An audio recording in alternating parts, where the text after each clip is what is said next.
لار بار ویپاڼې درنو لیدونکو سلامونه مې ومنئ. د افغانستان د اوسنۍ وضع په اړه باندې موږ د افغانستان د تاریخ پوه او سیاسي چارو کارپوه ډاکټر صاحب حسن کاکړ سره مرکه کوو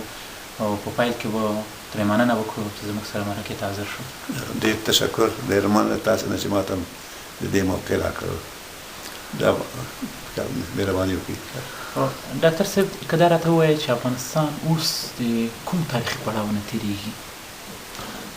د افغانستان وضع په حاضر وخت کې په خاص ډول سره د اندېښنې وړ معلومېږي. اندېښنې وړ په دې معلومېږي چې یعنې خپله حکومت مرکزي حکومت په افغانستان کې وروسته له 9 کالونو څخه چې نوی دور پیښ شوی دی په اوضاع باندې پوره حاکم نه دی. خپل مالیات عواید له مملکت نه ښه ټولولی نه شي، په ټول مملکت باندې حاکمیت نه لري. نور انجیوګانې هم دي او خارجي قوتونه پراته دي او په عین حال کې د حکومت وړتیا د خلکو په نسبت سره د سوال لاندې ده او دغسې پیښې راغلي چې د خلکو په نسبت د حکومت مشروعیت دغه جوالتیا د حکومت کولو دغه ډېر هغه حالت ته رسېدلی، بد حالت ته رسېدلی، یعنې پورې ورسره داسې معلومېږي چې خلکو اعتبار پرې بایلوی ده. نو په دې حال کې که زما وضع ښه نه ده او په دې مورد کې که چېرته اساسي اصلاحات په حکومت کې ونه شي، زه فکر کوم چې آینده د افغانستان چندان ښه نه وي.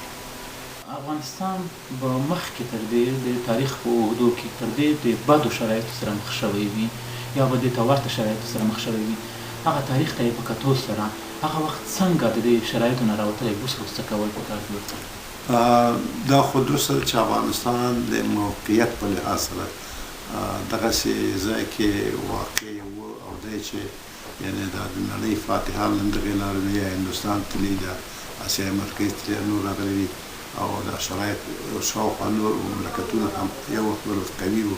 او افغانستان باندې حملې یرغلونه کړي دي. خلکو په نه ده خپل خپلواکي نه، خپل وطن نه، خپل ارزښتونو نه دفاع کړې ده. اما اوس دغسې خبره ده چې یوازې دغه اوسنۍ کړکېچنه وضع هم نه ده، خو 10 کاله مخکې په دغه نږدې کلونو کې د اتحاد شوروي سره د افغانانو جنګ و. هلته هم افغانان یعنې واقعا ډېر ضعیف شول، که څه هم دنیا ورسره ډېر کومک کړی و. اما له هغه نه وروسته بیا خپل منځي جنګونه په داخل د افغانستان کې د تنظیمونو د دې منځ کې واقع شو. په هغه جنګونو سره هم د افغانستان وضع په هر لحاظ، اقتصادي لحاظ سره، سیاسي لحاظ سره، نظامي لحاظ سره خرابه شوه. له هغه نه وروسته بیا دغه ډېر کم وخت کې دوم زبرځواک د نړۍ په افغانستان باندې نظامي یرغل وکړ. بیا دغسې پیښې راغلې چې اوس په افغانستان کې د 40 مملکتونو لوی واړه عسکري پراته دي، انجوګانې دي او حکومت له اول متاسفانه هغه بنیاد د حکومت داسې ایښودل شوی نه دی چې هلته د لیاقت په اساس سره په حکومت کې کسان شامل دي له پاس نه تر ښکته پورې. نو لهذا په هر مملکت کې، په هر هېواد کې لومړنی اساسي شرط د ښه حکومت فقط همدغه دی چې هلته د حکومت د دغسې کسانو په لاس کې وي چې هغې لیاقت او شخصیت کې هېڅ شک شته نه وي او هېڅ یو ډاینامیزم نه لري، منطقه او دنیا سیاست باندې ښه پوهوي او مملکت هغه بحراني حالت نه ویښتل شي. درسته ده افغانستان باندې لا بد د پیښې راغلي دي، مګر دغه حالت مخکې هم راغلی او په نورو مملکتونو باندې هم راغلی او نورو مملکتونو له دغه حالت نه حتی استفاده کړې د خپل مملکت یې له دغه بحران څخه ایستلی ده. حتی اوس د ترقۍ او تحول په خواته روان دی. افغانستان کې متاسفانه د ښو او لایقو مجربو افغانانو، ملي افغانانو د کمبودي په سبب سره، د نشتوالي په سبب سره د حکومت د دغسې کسانو په لاس کې دی چې یعنې حالت له ورځې نه ورځ پورې خرابېږي. سره له چې باید دنیا توجه ده، که څه هم د یوې خوا جنګ دی، د بدامنیتي یو ځای بدل، مګر په عین عمراني ساحې ته هم په افغانستان کې ډېر توجه شوې ده، مګر د دغه د حکومت د دغه قومي وضع د خرابتیا په اثر سره هغه عمراني ساحه هم دونه خلکو ته متوجه نه دي. دا په عمومي طور سره د افغانستان وضع په دې لحاظ هم قابل د اندېښنې ده چې شاوخوا همسایه ملکونه مخصوصا پاکستان او ایران په دې چې په افغانستان کې دغسې حالات راغلي، حکومت هم ضعیف دی، خلک هم اتفاقي دي، هغې لاسوهنې کوي او خپل هغه ګروپونه او ډلې چې لري هغې تحریکوي او داخل کې لاسواني کوي. له دې ناحیې نه هم د افغانستان وضع ښه نه ده او د دې احتمال شته چې باید دغه مملکتونه که څه وخت نارامي پېښېږي لکه د هغه د شوروي اتحاد د پوځونو د ایستلو نه وروسته خپل افغانان منځو کې ونښتل او که دغه خارجي قوتونه یا څنګه شي د دې هغه نه وروسته یعنې د داخلي جنګ امکان زیات معلومیږي. خدای کې دغسې پېښ نه شي مګر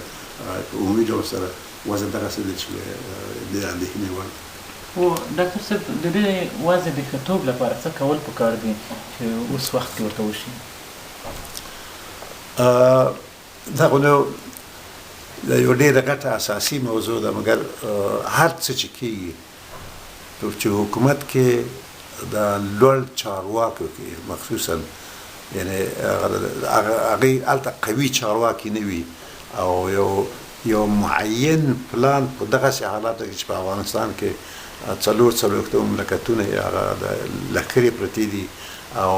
د افغانستان سرحدات هم د نورو همسایه مملکتونو په کامل رواز دي چې دلته دغسې قوي اشخاص په حکومت کې نه وي نو د دغسې کسانو ضرورت وجود په افغانستان کې ډېر ضرور دی مګر متاسفانه لکه چې ټول پیږو دغه د بان د کانفرانس د مخې هلته دغسې کسان په وزارتونو کې سروران شول وزارتونو یې ترلاسه کړل چې هلته د لیاقت په اساس سره مامورین انتخاب نه کړل بلکې فقط هغه د خپل د قومیت په لحاظ سره د ژبې په لحاظ سره خپل خولي په لحاظ سره د حکومتونو څوکیان لاسته ورکړلې او هغه کسان چې د مملکت د حکومت د چلولو کې نه وارد و نه یې تجربه لرل او نه یې ظرفیت لرل او په مقابل کې داسې نه ده په افغانستان کې ډېر باصلاحیته قوي افغانان هم په داخل کې په خارج کې وو هغې ته پکې برخه ورنه کړه چې دغه د نورو خاصو شخصي ملاحظو له مخې دغه خبره ده چې اوس مثلا دغه یو په افغانستان کې دغه شر دغه فساد اداري فساد مخصوصا له حد نه زیات د رسوایي درجې ته رسېدلی ده علت یې همدغه دی او بل دا ده چې بیا مصیبتونه نور هم دي چې په افغانستان کې اوس دغه قیمتي هم ډېره زیاته شوې ده او ژوند د عامه خلکو لپاره واقعا ډېر مشکل دی. نو دا خو ستونزو سره مخ شوه. ځینې خلک وایي چې د ځینو مجبوریتونو پر اساس باندې دغه څوکیو باندې دغسې کسان وګمارل شول خو د اوس وخت دپاره چې پیښه تر دې حده رسېدلې ده موضوع وضع تر دې حده رسېدلې ده اوس ورته هغه لومړی قدمونو کې باید څه وشي چې وضع کنټرول شي؟ لومړی قدم خو دغه دی چې په مملکت کې باید ارامي راشي. بې له دې چې ارامي په مملکت کې نه وي هېڅ مملکت پیشرفت او ترقي نه شي کولی. د ارامي دپاره نو دوه خبرې زما په راه سره یو دا چې بیا لکه مخکې مې چې وویلې د چارواکو د قوي او لایقو چارواکو انتخاب دی نه یوازې مثلا دغه لوړې کړیګانې د وزیرانو په سویه سره بلکې زما په فکر د هر وزارت دغه د څانګو رئیسان سروران دی باید لږ تر لږه تعلیم یافته د لیسانس کسان دا یو او ګاونډیو مغرضو هیوادونو لاسوهنه دا ټولو ته معلومه مخصوصا د خپل د استخباراتي موسسو له لارې دغه فعالیتونه کوي هغه د خپلو خاصو ډلو ته وسلې ورکوي پیسې ورکوي دغه پیسې تقریبا داسې اوس افتضاح حتی رسېدلي چې بیا حتی حکومتي لوړو کسانو ته څرګند ډول سره پیسې ورکوي چې دا د افغانستان حیثیت او درنښت په منطقه کې دا بلکل غټه صدمه یې رسولې په داسې حال کې چې افغانانو د خپل ارزښتونو د ملي ارزښتونو دیني ارزښتونو خپلواکۍ په دفاع کې د شوروي اتحاد سره ووهله او افغانستان یو ښه نوم ګټلی و هغه نوم کته شوی ده خو په هر سره غټه موضوع دا ده چې د همسایه مملکتونه په افغانستان کې دخالت کوي او دا د دې دخالت مخه نیول کېدی شي په دې شرط دننه په وطن کې د قوي مرکزي حکومت وي چې په اوضاع حاکم وي او دغه کسان چې چلي او سر کسان مخصوصا تقوا تربیه او فکر خاوندان خو ځینې په چارو کارپوهان وایي چې د مقاومتي هغه کسان چې طالبانو په نامه باندې مقاومت کوي هغه کسان چې مخالف د دولتي د هغوی سره باید خبرې وشي دغه موضوع د خبرو د لارې نه یوه داسې هغه ته ورسېږي چې یو موقت حکومت رامنځته شي تر څو هغه دغه نظامي ځواک یې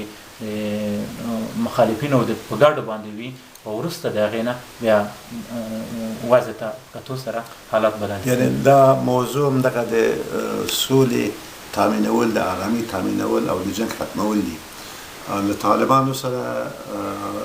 دا اساسا ډېر ښه کار دی، مګر په دغسې موجودو شرایطو کې زه په خپله متاسفانه خوشبین نه یم او فکر کوم چې طالبان په هېڅ وجه حاضر نه شي چې له حکومت سره په دغه شرایطو کې مساله وکړي، پخلاینه وکړي. ځکه په حکومت کې اوس موږ وینو هغه تنظیمونه او د تنظیمونو رسران چې دغه طالبانو په دغه 4 کالو واکمنۍ کې مملکت نه شړلي، اوس دغه په حکومت کې غالب دي، قوي دي او هم په هڅه کړې کې هم په نورو کې. نو د هغې راتګ خدای نه معنی څه لري؟ یو 2 څوکۍ وزارتونه مو ورکړي، که دا خو هغه ګمان نه کړو چې هغې قبول کړي. نو په دغه حاضر ترکیب د حکومت کې د طالبانو سره د پخلاینې د موافقې زه امکان ډېر کم وینم. خو تاسو وویل چې اول قدم دا دی چې سوله باید جوړ شي. تاسو په نظر باندې باید کوم قدم وي چې سوله جوړه شي او بیا حکومت ته دا جوړ شي؟ زه یعنې په دې باره کې هم چندان هغه نه یم خوشبین نه یم، ځکه د اساسي اصلاحاتو راوستل زه په موجود حال کې د افغانستان د سران چې دي او دغه واک چې دولتي چلی، زه په دې کې دغه قوت او دغه قوي هڅه نه وینم. او ځکه چې هغه کسان جمعاً په افغانستان کې راټول شوي چې هغې جنګي سابقه ډېره زیاته لري. موږ تاسو ته معلومه وه چې د شوروي اتحاد د وتلو نه وروسته دغه کسان افغانستان ته راغلل او افغانستان د دې خپل منځي جنګونو په وسیله سره تر هغه نه پخوا لا خراب شو. اوس دغه کسان په افغانستان کې هغه متنفذ دي، نو د دې په موجودیت سره په داسې حال کې یعنې د مملکت په اداره باندې دی هغسې چې اعتدالي کسان پوهېږي دی نه پوهېږي، هغسې چې ډیموکرات کسان دی نه پوهېږي او دوی تجربې ښې نه دي ورکړي. نو په دې حال کې د سولې راوستل به ډېر سخت وي. که وشي خو ډېره ښه وي، که د ټول تنظیمونه یا نور طالبان سره موافق وي ښه وي، خو مګر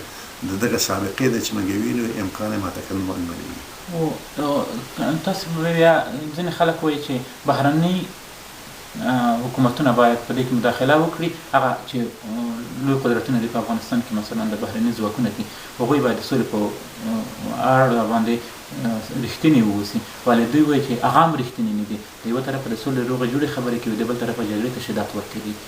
نو د دې بیخي دغسې یو حالت دی چې ته وایې چې لاره یې بیخي نشته ده د حل دپاره. هغې خو مثلا په دې باره کې اول د امریکې حکومت دی، دغه اوسنی د امریکې حکومت خو پالیسي تر زیاته اندازې پورې څرګنده واضحه ده چې وایي موږ فلانه وخت پورې هلته یو خپل د افغانستان حکومت غواړو موږ په امنیتي قوتونه یې تقویه کړو او موږ خپل اساکر ورو ورو وباسو. دا هغه د دې رسمي څرګندونه ده. مګر لکه چې مخکې ما وویلې د پاکستان د ISI کنټرولول یا لږ تر لږه دې ته یې وادارول چې په افغانستان کې مداخله ونه کړي، یا لږ تر لږه هغه قوتونه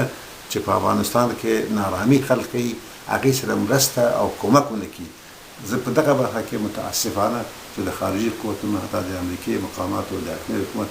په هغه کې زه چندان هغه نه دغه خوشبیني نه لرم. او دا چې ونه شي امنیت ټینګول، ځکه د پاکستان ISI هم د افغانستان په اجنډا لري، ایران د افغانستان په اجنډا لري او د دغه اجنډاګانې په یو رقم یا په بل رقم سره دي تعقیبوي او په نتیجه کې افغانستان کې نارامي به ډېر زیات دوام وکړي. یعنې څه وړاندوینه کوي که چېرې دغه حالت دوام وکړي، څو کلونه دوام وکړي، څه به کېږي؟ دغه زه خو د تاریخ محصل یم، دغه وړاندوینه سره ډېره زیاته مینه او علاقه نه لرم. مګر په حاضر وخت کې دغه نه ویلی شم دغه شرایط چې په امید ورسره ما بیان کړل د سولې د تامین لپاره مساعد نه دي. نو ولدی شي چې که آینده کې دغه ذی‌دخل خارجي قوتونه او خپل حکومت په دې باره کې جدي اقدامات وکړي او نوي شرایط ترمنځ شي، هغه به امیده چې کوي. مګر زه خو خپله خوشبین نه یم. آیا دولت بیا په دې وتوانېږي؟ لکه چې ما ویل زه خوشبین نه یم، ځکه زه د اوسني دولت کې په دغه موجود ترکیب کې چې لري زه ډېر هغه نه لرم، خوشبیني نه لرم. ډېره